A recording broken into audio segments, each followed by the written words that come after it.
This is Luton. Hi guys.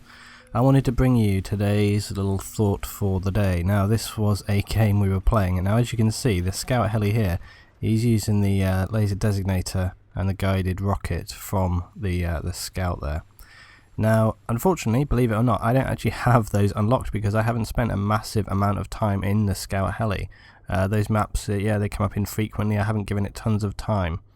And so this does put you at a real disadvantage when someone's facing you with the laser on that.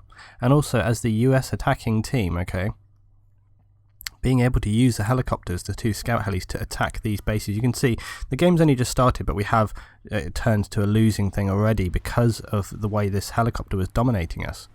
And you know, so I changed out to my Stinger. Now I've changed my opinion on Stingers. I actually really like them now, and I also think that DICE have done a really good job of actually balancing up aircraft combat now. And the reason for that is previously, you know, if an enemy was using flares, you're using Stinger. What would happen is you'd fire a Stinger or whatever. Okay, I'm suiciding here. You would use a Stinger or whatever. Okay, the guy would flare it. It would miss. But then because of the long lock-on time of the you know, the Stingers and so on, you wouldn't be able to reacquire a lock quickly enough before they could recharge. But now, you know, even if they have stealth, you can pretty much get a lock on again before their flares have recharged, which, let me say, is another reason why flares are not so good when compared to the ECM. That means that as a single player you can solo down a helicopter, okay? But it's very, very important to deal with helicopters that are using this kind of tactic, and the reason is I went there to pick it up because he was, look, and then he comes straight back in, and this is what they were doing. They were camping the aircraft carrier, and they were literally just flying around the aircraft carrier, waiting. As soon as they would see anybody getting a heli, they'd mark it up, take it down, and they were just preventing us from getting off of the airpad at all. And you see I'm a bit dubious here about getting in the heli. I thought, okay, I'll give it one more try. Can't even get off the landing pad.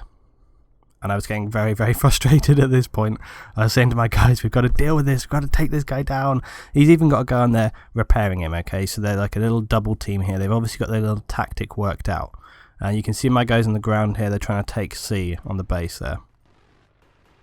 But I was saying that it's so important that we try and clear this off because you do need the helis to get in, you know, because you can get spawn camps so easily if you don't have the aircraft.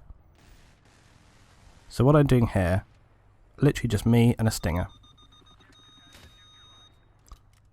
And even with below radar, with the helis, you can actually still, you know, you can get locks and stuff.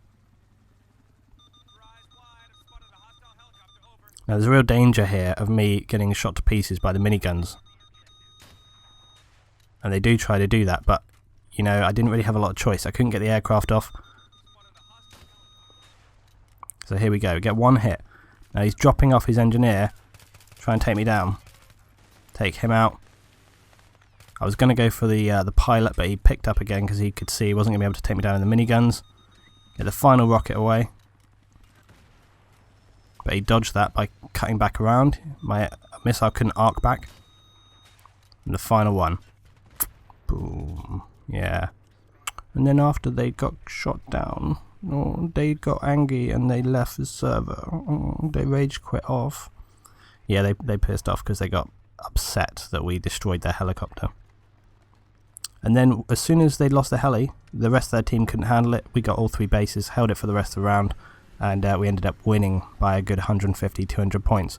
So it shows that, you know, if you just, this is what comes back to talking about prioritizing things. If you identify what is causing your major issue, it can turn the whole game around. And literally just taking down that heli and getting those guys to rage quit out meant that we could turn the game around completely.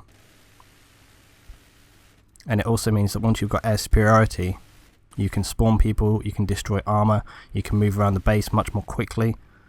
And overall, we just had a very, very successful game after this. So that's my thought for the day, guys. Leave your thoughts, comments, and maybe can you leave your opinion on, you know, fair sportsmanship when it comes to spawn camping. Is it good, is it bad, or is it just part of the game? Thanks for watching, guys.